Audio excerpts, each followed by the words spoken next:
وهذه لنا حذر واجد ولا نستعمل فيها. المتة بالحليب لأول مرة.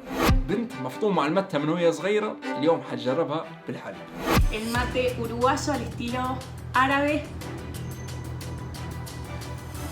المشروب اللي حنحكوا عليه اليوم فخر المشاريب السورية، ويشربوا فيه شوية حتى في لبنان، لكن هو جالي سوريا من الأرجنتين.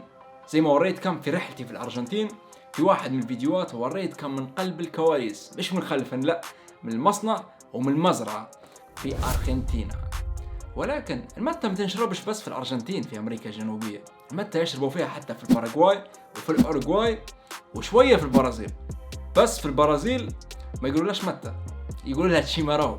يعني فوق ما أنت تشربوا فيها شوية في البرازيل تقولوا لها اسم واحد آخر تشيماراو، الله يهديكم وخلاص. بس صدق أو لا تصدق، في أمريكا الجنوبية متفقين أن المتة أصلها من البلاد اللي ما يقولوا لهاش متة، اللي يقولوا لها تشيماراو، من البرازيل. بدأت عند الشعوب القديمة، مش المهاجرين اللي جو من أوروبا اللي هم تو يشكلوا أغلب سكان أمريكا الجنوبية، لا، نحن نحكي عن القبائل القديمة، أو كيف ما الأمريكان أطلقوا عليهم الهنود الحمر. طبعا الفيديو هذا مش بس السوريين اللي يحضروا فيه، مش بس الناس اللي حضروا الفيديو متاعي عن المتة من قبل، أكيد في ناس تو أول مرة تسمع بالمتة. المتة هي عبارة عن نبتة أو شجرة يزرعوا فيها في بعض الأماكن في أمريكا الجنوبية، والنبتة هذه يحولوا فيها لشيء اسمه جيربا متة. هي تشبه الشاي الخضر، ولكن طعمتها ولا لها علاقة بالشاي الخضر. المتة عادة تنشرب مع مية ساخنة، وفي عادات مميزة في شرب المتة بالذات في أمريكا الجنوبية، وريتها لكم في الفيديو السابق على المتة. بس لما نزلت الفيديو هذاك في ناس واجدة في التعليقات كانت تقول لي الحليستا أنت جربت المتة بالحليب؟ أنا قلت متة بالحليب؟ أول مرة أسمع بها هذا. كيف متة بالحليب؟ يعني إذا في أمريكا الجنوبية أهل المتة يشربوا فيها بمية ساخنة. In Argentina and Uruguay, it's everyone's drink. Yerba mate is sipped by presidents, famous soccer players, humble farmers, prisoners in jail. Iconic communist revolutionary Ernesto Che Guevara loved it, and so does Pope Francis. بس الأيام اللي فاتت شريت شوية جيربا متة واللي هي العشبة، وقلت ليش ما نجربهاش بالحليب؟ بس قلت أول مرة نجربها بالحليب لازم نشاركها معاكم ونشوفوا شو المشروب اللي حيطلع معنا. طبعا جزء كبير من السوريين يشربوا فيها بالطريقة هذه، بس في ناس واجدة ما عمرها جربتها بالحليب، وأنا منهم. وفي نهاية الفيديو نبي نتكلم عن فوائد المتة، لأن ناس واجدة راسلتني وسألتني عن شنو فوائد المتة، لأنهم أول مرة يسمعوا بها. وفي مفاجأة في الفيديو هذا. شوفوا، المرة اللي فاتت الفيديو كان من الأرجنتين، صح؟ اليوم نبي نعطيكم معلومة وأنا عرفتها مؤخرا. شايفين الشعبية اللي دايرينها للمتة في الأرجنتين؟ أوكي، هم أغلب الشعب يشربوا في متة وتمشي في الشارع تشوفها في كل مكان، ولكن فعليا الأرجنتين مش أكثر عشاق للمتة في أمريكا الجنوبية. في دولة صغيرة قريبة من الأرجنتين معدل استهلاك المتة فيها للفرد زي الأرجنتين مرتين. أنا نتكلم عن الأوروغواي. المواطن اللي في الأوروغواي يشرب في المتة دبل المواطن اللي في الأرجنتين. منين انت يا حبيبي؟ من المتة. تخيل ينوض في الصبح يقرقع متة، يمشي للشغل حاط المتة جنبه، يروح من الخدمة يعطيها متة. اليوم مش أنا بس اللي حنجرب المتة بالحليب لأول مرة، فانيا صديقتي من الأوروغواي حتشرب المتة بالحليب لأول مرة. بنت مفطومة على المتة من وهي صغيرة، اليوم حتجربها بالحليب. جاهزين؟ Hola a todos, ¿cómo están? Mi nombre es Vanessa, los saludo desde Uruguay. Les cuento que Moe, mi amigo, me invitó a probar el mate uruguayo al estilo árabe y mandarles este videito a todos los rajalistas para que vean qué tal es el cambio entre el mate uruguayo al mate árabe, suplantando el agua caliente por leche caliente. Yo acá tengo mi mate pronto, lo tengo desde hace un rato ya, estoy trabajando desde mi casa, me está acompañando como me acompaña cuando estudio, cuando trabajo, lo tomo con mis amigos, lo tomo con mi familia. نقرقعوا المتة. بس في البداية خليني أعرفكم على الحاجات اللي عندنا اليوم. اللي منكم من سوريا يعرفوا الحاجات هذينا، لكن الفيديو هيحضروا ناس وجدين، فخلينا أعرفوهم على السريع بالحاجات النزيكة اللي قدامنا هذينا. أول حاجة الجيربا متة اللي هي العشبة. ثانيا القرعة، هذه مصنوعة من الخشب، في ناس تقولها جوزة، في ناس تقولها قرعة، في اللي يقولها كاسة متة. هذه جاتني هدية لما كنت في لبنان، تذكروا قلنا حتى اللبنانيين يقرقعوا. وهذه لنا حذر واجد ولا نستعمل فيها لأني نخاف عليها بيني وبينكم. هذه خليتها من الأرجنتين، وفعليا هي مصنوعة من قرن البقرة. شوف الإبداع وين وصل بيهم، كاسة المتة ونقرن بقرة. وهذه البومبية. طبعا ما تقدرش تقرقع متة من غير البومبية طبعا يعني، لكن اليوم زي ما انتم عارفين حنقرقع المتة بطريقة مختلفة. والحليب الساخن، الحليب الساخن هذا هو اللي حنجربوا بيه المتة بالحليب لأول مرة.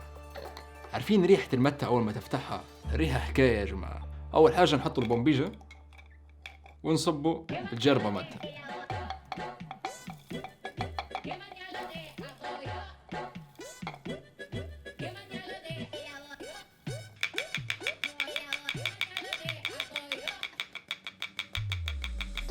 جاهزين؟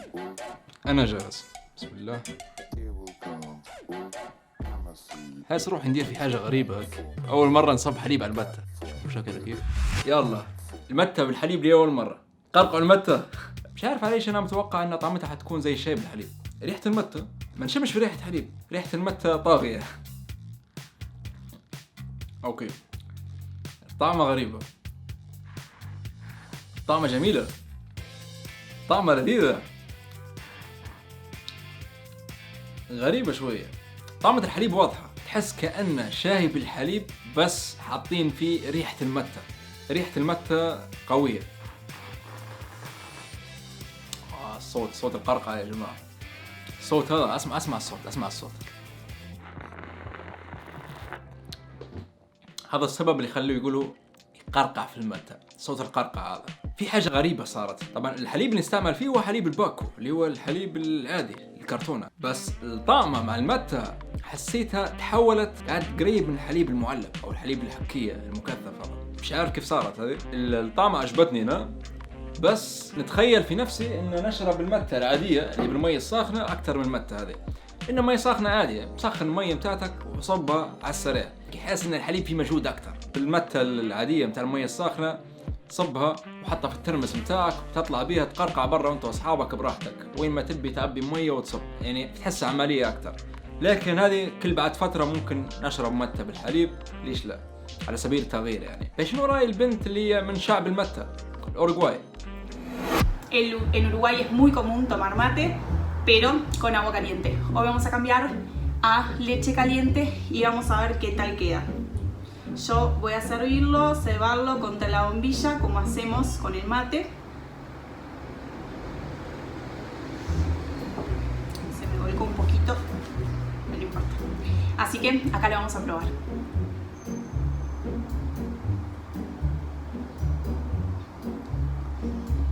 Está bueno, es suave, no se nota mayor diferencia al mate que tomamos con agua caliente. Yo estoy usando leche descremada, que es muy liviana, así que no hay mucha diferencia con el agua. No hay mucha diferencia con el agua, no se nota que es leche. Así que puede ser una variante para agregarle al mate uruguayo. اوكي، في الختامية خلي نحكوا على فوائد المتة.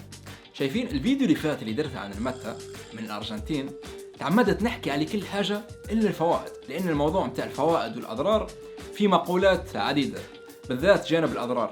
في دراسات تقول إن المتة قد يكون لها أضرار وتسبب أمراض معينة إذا كترت منها، عافانا وعافاكم الله، ولكن زيها زي أي شيء إذا زاد عن حده. بس خلينا نحكوا على الفوائد، بما أن ناس واجدة راسلتني بتعرف فوائد المتة. درت بحث بسيط على الانترنت وحاولت نبحث عن أكثر مصادر اللي هي معتمدة. طبعا في إجماع كبير على موضوع الكافيين، لأن المتة فيها نسبة كافيين عالية قريبة حتى من نسبة الكافيين في القهوة، فعشان هيك هي بديل ممتاز للقهوة. تلقاهم في دول أمريكا الجنوبية اللي مشهورين بالمتة، وعشاق المتة كلهم يشربوا فيها في الصبح. أول حاجة يديرها الصبح يقرقع متة، وهذه دارجة حتى في بعض المناطق في سوريا. الحاجة الثانية إن فيها نسبة مضادات أكسدة أكثر من نسبة مضادات الأكسدة اللي موجودة في الشاي الأخضر، وفي شوية حركات ثانية حتى نجنك مع المتة، يجيك شوية أحماض أمينية على شوية فيتامينات، كلها موجودة في الجربة متة. والأهم من هذا كله إن صوت القرقعة نزيك، وإن المتة فيها جو مش هادي. اللي عنده معلومة واحدة أخرى عن المتة يكتبها لنا في التعليقات، حنكون سعيد إني نقرأ الحاجات اللي تكتبوا فيهن. وبنعرف منكم عشاق المتة تحبوها بالمية ولا بالحليب، ونبي منك تدير منشن لصديقك شريب المتة اللي ما يشربش فيها بالحليب ولا عمره جربها بالحليب. قول له في ليبيا وفي الأوروغواي جربوها بالحليب، وانت لأنت ما جربتهاش بالحليب.